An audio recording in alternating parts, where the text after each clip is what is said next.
بسم اللہ الرحمن الرحیم۔ السلام علیکم ورحمۃ اللہ وبرکاتہ۔ آج میں اپنے دوستوں کو سحری کا انمول تحفہ یعنی ایک بہت ہی پیاری دعا بتاؤں گا۔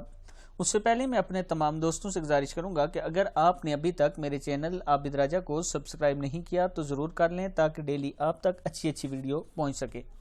تو سٹارٹ کرتے ہیں آج کا لیسن۔ بسم اللہ الرحمن الرحیم۔ سحری کا انمول تحفہ۔ لا الہ الا اللہ الحی القیوم۔ کیا ہے؟ لا الہ الا اللہ الحی القیوم القائم علی کل نفس بما کسبت۔ 7 مرتبہ آپ نے یہ پڑھنا ہے۔ لا الہ الا اللہ الحی القیوم القائم علی کل نفس بما کسبت۔